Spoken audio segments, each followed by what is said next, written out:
que quando os Estados Unidos invade o Iraque, a gente não tem toda essa repressão aos Estados Unidos como a gente está vendo da Rússia à Ucrânia? Primeiro que a gente teve o anti-americanismo na invasão pós-Iraque é gigante. Os europeus, os alemães, os franceses, assim, o mundo inteiro foi contra a invasão do Iraque. Mas ninguém fez sanção, as paradas assim sinistras, né? Claro que não. Ele tem razão. Não fizeram sanção, porque Isso, quem vai fazer sanção? Você vê que aí existe realmente uma É que, assim, vocês têm que entender uma coisa. O mundo é conduzido... Eu não quero defender a Rússia, Não. Eu tô tentando trazer aqui. O mundo é conduzido entre um equilíbrio de força e moralidade. Tem horas que você privilegia a força, porque você acredita que você está fazendo certo, e aí vai ser difícil o outro lado falar, eu também acredito que eu estou fazendo certo. Só que tem elementos tangíveis para a gente mensurar isso. Primeiro, a Ucrânia não fez nenhuma agressão a ninguém. Zero agressão. A Ucrânia está tentando só ser feliz e falar assim, eu quero ser independente e eu queria ser como a Polônia, eu queria ficar rica, próspera, ter emprego, me juntar à União Europeia e ser feliz. Os russos falaram, não, eu não deixo. Os russos querem conquistar a Ucrânia, querem anexar, querem falar, isso daqui é meu. Os Estados Unidos não queriam falar que o Iraque é deles. Sim. Primeiro, isso é o Iraque... controverso, né, o que você está dizendo. Não. Na verdade, o que o Putin está dizendo agora é que o que ele quer é que a Ucrânia assine uma documentação que ela é neutra em relação à participação na OTAN e que ela jamais vai entrar na União Europeia. Porque em manter a invasão e a ocupação é muito caro. Muito importante. Isso, é legal. Esse ponto é muito importante. Porque é o seguinte, imagina que a Ucrânia assine hoje esse acordo. Eu pergunto para vocês, e depois de tudo que eu falei aqui, que vocês estão interiorizando e digerindo e refletindo sobre o que eu estou falando, o Putin confia na assinatura do acordo? Pois é. Sim ou não? O Putin confiará nesse acordo? Sim ou não? Não, simples, me diz. Você acha que o Putin confia? Do ponto de vista internacional, acho que sim, porque ele vai ter uma legitimidade para realmente atacar com força se esse acordo for transgredido. Atacar com força, ele está atacando com força. Atacar novamente com força. Assim, ele não precisa da legitimidade. Ele precisou da legitimidade para fazer esse ataque hoje? Não, ele não precisou, mas ele precisou de fake news, ele precisou de uma série de Mas ele precisa de fake news para a população dele. E para os outros simpatizantes que ele quer... Exatamente. Você precisa numa guerra ter um número de pessoas que gostam de você. Exatamente, é isso aí. Assim, a Ucrânia, nos anos 90, assinou um acordo com a Rússia. Isso. Você sabe desse acordo? Não. Sim. Não, então vamos lá. Eu sei. É importantíssimo esse acordo. Você é o Álvaro, porra. Olha lá o acordo. A União Soviética tinha o maior arsenal nuclear do mundo. Maior. E aí, o que aconteceu? A União Soviética tinha bombas nucleares aqui na Ucrânia, na Bielorrússia e no Cazaquistão. Tá. O Império Soviético caiu. Esses países se tornaram independentes. Do dia para a noite. O que aconteceu com as bombas atômicas? Ficaram lá estacionados. Ficaram aqui. De repente, de um dia para o outro, 3 novos países se tornam países atômicos. O mundo inteiro virou e falou assim, por favor, Ucrânia, Bielorrússia e Cazaquistão, devolvam as bombas para a Rússia agora. O único que virou e falou assim, eu não quero devolver, a Ucrânia. Por quê? Eu não confio nos russos. E aí os Estados Unidos, o Ocidente, todo mundo veio, expressão, e eles falaram, assina um acordo aqui com a Rússia, de que a Rússia respeitará a sua integridade territorial e a sua soberania, em troca de você devolver as bombas. O acordo foi assinado. E não cumpriu. O que aconteceu? Não cumpriu. Por que você vai cumprir um acordo que não acontece nada com você? Esse é o problema das relações internacionais.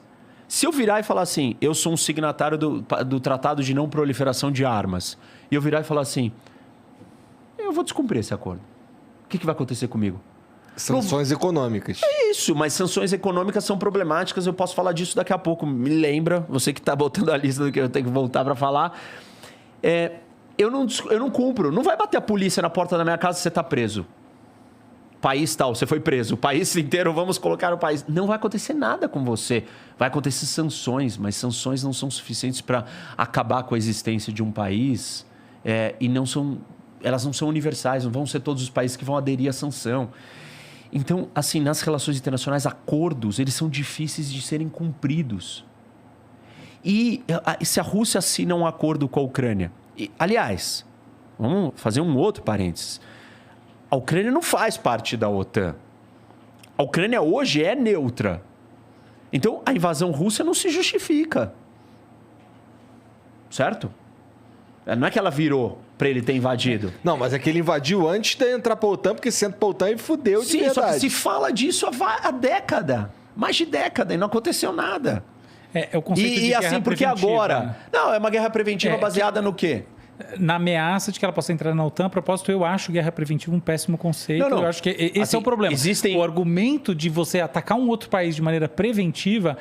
De maneira geral, eu acho um péssimo argumento, tá? Assim, então, você pode justificar que você está fazendo isso preventivamente. Mas aí sabe qual é o problema dessa nossa linha de raciocínio? É que nós estamos indo para uma discussão moral de certo e errado. E aí aqui, eu não quero entrar não estou necessariamente entrando na discussão de certo e errado, mas aí eu volto para o dilema da segurança. Qual era o dilema da segurança? É corrida armamentista. Sim, se você fortão, pro cara que tá fortão não me fuder. Isso, e eu, Ucrânia, eu vou confiar que a Rússia não vai me invadir? Não, eu quero entrar na OTAN. E a Rússia? Eu não vou deixar ela entrar. Então quem tá certo?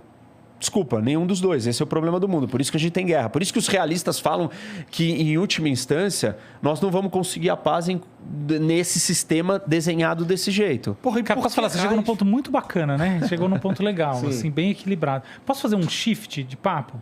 É o seguinte... Olha só. Eu não sei se as pessoas, se a gente exauriu, porque eu acho que tem muita coisa que ficou aqui jogada para trás interessante. Por exemplo, eu nem falei... Podemos recapitular, claro. Eu nem falei por que o Iraque, que tipo de agressão ofensiva o Iraque fez. Tá. Vale a pena. Da Ucrânia. Vale a pena. Mas, por favor, faça essa parte, porque tem gente que não estava nem viva na época que está escutando o programa. O Iraque. Eu lembro. Então, o Iraque foi lá um dia invadir esse país aqui, Kuwait. E aí, logo depois do final da Guerra Fria, ele invadiu o Kuwait e o mundo inteiro parou e falou: está errado. Como assim? O Conselho de Segurança, com os 5 permanentes que têm poder de vetar e falar que não querem fazer alguma coisa que eles não gostam, concordaram que não podíamos deixar o Iraque fazer o que ele estava fazendo.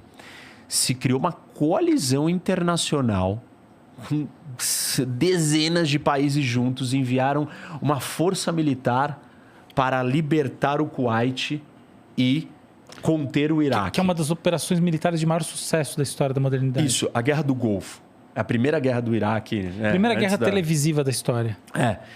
E aí, eles não foram até o final em derrubar o Saddam Hussein.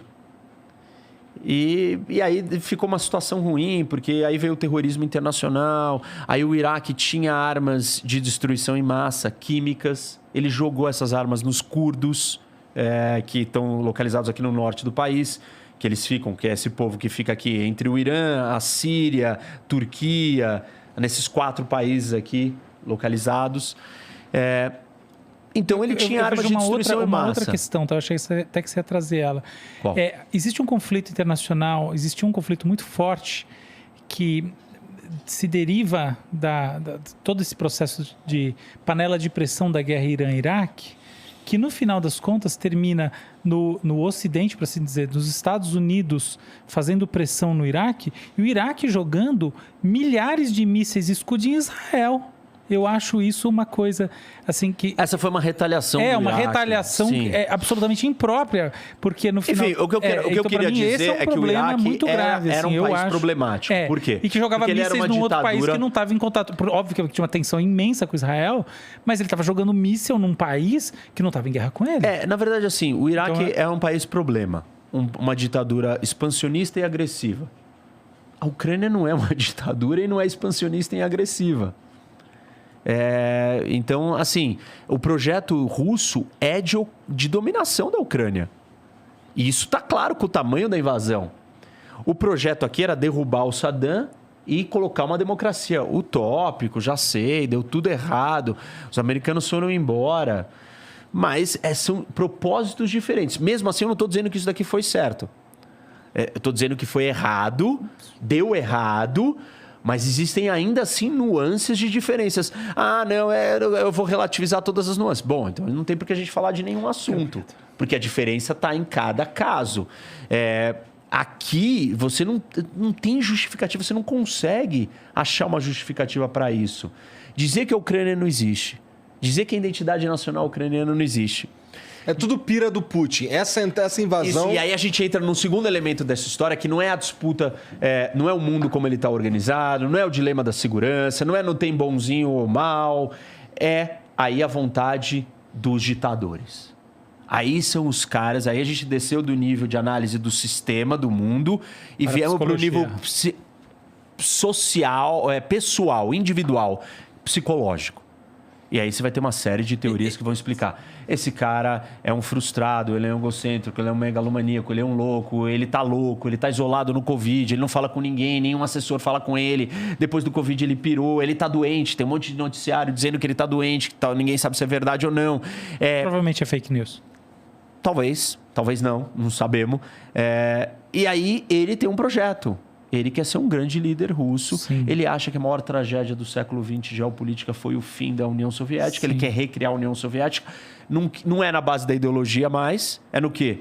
A recriação da União... Ele criou um projeto que chama União Eurasiana, que é um molde da União Europeia, só que do jeito dele. Ele não se sentiu ameaçado quando Letônia, Estônia, Lituânia entraram para... Especificamente a Estônia e a Lituânia. Eles não se sentiu ameaçado, assim... Sentiu, mas ele acha esses países menores, mais vulneráveis. Eles estão mais isolados do Ocidente. Se você reparar aqui no mapa, eles não têm ligação com o Ocidente. Qual a ligação deles? Só que pela Polônia. Aqui é mar... não se conecta com a Finlândia e o resto é fronteira com a Rússia e a Bielorrússia, que é um país satélite que os russos mantêm a sua área de influência e dominação. Então, eu vi que o presidente ucraniano estava falando que se sentiu traído, inclusive, pela Bielorrússia e tudo mais. Isso. Porque eles estão bem alinhados com a Rússia. Totalmente alinhados. Então, ele não achou tão problemático. Claro que ele vem achando problemático a expansão da OTAN. Claro que ele se sente ameaçado. Essa é uma discussão geopolítica. E por esse ponto de vista, sim, isso acontece, isso é real.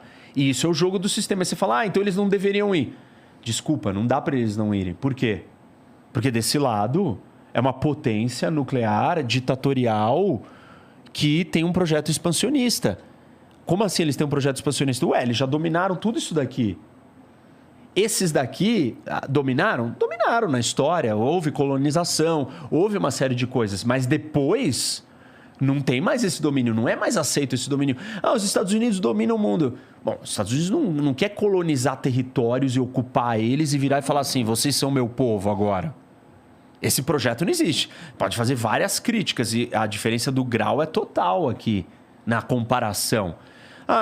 Ele quer defender os interesses dele. Quer. Mas cada país quer defender os seus interesses. Os Estados Unidos ele tem uma dominação econômica. Como? Ele vende os produtos dele. Bom, mas a gente também pode vender os nossos para ele. Ele não está dizendo que a gente não pode. Não, está dizendo tem protecionismo econômico. Bom, mas nós também temos protecionismo econômico. Assim, entendeu? A gente não vai chegar em muito lugar.